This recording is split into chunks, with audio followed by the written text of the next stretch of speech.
कभी आपके साथ ऐसा हुआ है कि आपका दिल बहुत तेज़ तेज़ धड़कने लगता हो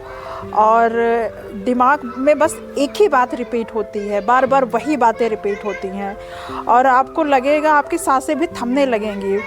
फिर आपको लगता है बहुत बेचैनी सी हो रही है। ये ड्रामा नहीं होता है, ये एक्चुअली ड्रामा नहीं है और ये आपकी बॉडी का ओवर रिएक्शन भी नहीं है। इसका नाम है एंग्जाइटी, इसे कहते हैं एंग्जाइटी। ये अक्सर जब हम बातें रिपीट करते हैं तो हमारा दिमाग हमें ही प्रोटेक्ट करने के लिए ऐसी चीज़ें करने लगता है और इसको ये एक तरीके से अच्छी चीज़ होती है, लेकिन इसको हमें कंट्रोल में करना चाहिए क्योंकि कभी भी कोई भी चीज़ ओवर रिएक्टिव, ओवर प्रोटेक्टिव वो हमारे मेंटल पीस के लिए और हमारे नर्वस सिस्टम के लिए हेल्दी नहीं होती है। अक्सर एंग्जाइटी तब होती है जब हमारा ब्रेन फ्यूचर के डेंजर को इमेजिन कर लेता है। मतलब कि जैसे कि आपके साथ किसी पर्सन से अनबन है थोड़ी और आपका थोड़ा सा टेंशन चल रहा है, आपको उस पर्सन को देख के ही आपका दिमाग ऐसा इंडिकेट करेगा कि आप डेंजर में हो, आप खतरे में आने वाले हो और इसकी वजह से आपका दिमाग एंग्जाइटी फील करवाने लगता है ताकि आप प्रोटेक्टिव हो जाओ। जबकि सच्चाई ये होती है कि कोई डेंजर नहीं है और आपकी जो बात जिससे थी वो बात ख़त्म हो चुकी है, अब उस इंसान से आपको कोई खतरा नहीं है। फिर भी हमारा दिमाग ऐसे हमको रिस्पॉन्स करा के हमें ओवर प्रोटेक्टिव करता है, इसलिए हमें एंग्जाइटी फील होती है।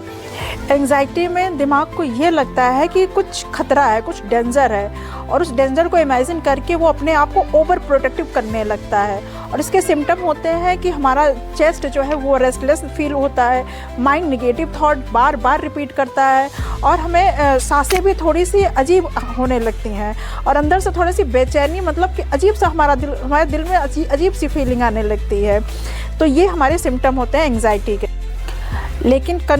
गुड न्यूज़ ये है कि हम एंग्जाइटी को कंट्रोल कर सकते हैं और धीरे धीरे अपनी बॉडी को ये इंडिकेट कर सकते हैं कि हम इसको कंट्रोल कर सकते हैं और फिर धीरे धीरे वो चीज़ें, पैटर्न बहुत ही स्लो हो जाएगा। जैसे कि सबसे पहला स्टेप ये है कि जब भी कभी आपको ऐसे एंग्जाइटी फील हो, ऐसे सिम्टम आए जैसे कि मैंने अभी बताया, तो आप ये करिए कि पहले अपनी सांसों को 4 सेकेंड सांस को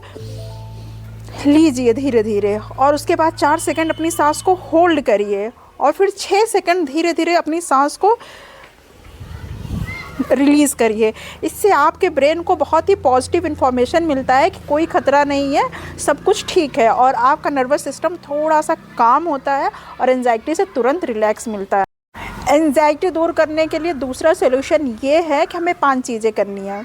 5वां, हमारे आसपास कोई ऐसी 5 चीज़ें हों जिनको हम देख सकें और चौथा, ऐसी 4 चीज़ें जो कि हमारे आसपास हों, हम उसको छू सकें। तीसरा, हम ऐसी चीज़ें जो हम 3 अलग अलग आवाज़ें सुन सकते हैं, जैसे अभी यहाँ पे बच्चों का थोड़ी सी आवाज़ आ रही है, थोड़ा चिड़ियों के चहचहाना, गाड़ी मोटर जा रहे हैं, बहुत दूर से भी आवाज़ आ रही है, आप तुरंत उनको सुनिए। और दूसरा, 2 चीज़ें आप किसी चीज़ को स्मेल करिए और लास्ट आखिरी वाला आपको ये करना है कि कोई एक चीज़ आप टेस्ट करिए, जैसे पानी पी लिया आपने 1-2 घूंट और ऐसे ही कुछ थोड़ा सा खा लिया। ये क्या करता है कि जो हमारा सेंसरी ऑर्गन है वो उस चीज़ को प्रेजेंट मोमेंट में ले आता है और हमारे ब्रेन को मिलता है एक इंडिकेशन कि ओके सब कुछ ठीक है, तो वो ऐसे नेगेटिव सिम्टम भेजने ख़त्म कर देता है और जब वो रोक देता है, स्टॉप करता है, तो हमारा नर्वस सिस्टम, हमारा ब्रेन काम हो जाता है। और लास्ट सोल्यूशन, एंग्जाइटी आपके लिए कभी भी डेंजर नहीं है, ये एक सिम्टम है जो कि दिखाता है कि ये आपके नर्वस सिस्टम को, आपकी बॉडी ओवर प्रोटेक्टिव कर रही है। लेकिन ये ओवर, कोई भी चीज़ एक लिमिट से ज़्यादा हो तो वो कहीं ना कहीं खतरे की घंटी होती है, इसलिए हमें इसको कंट्रोल में करना चाहिए।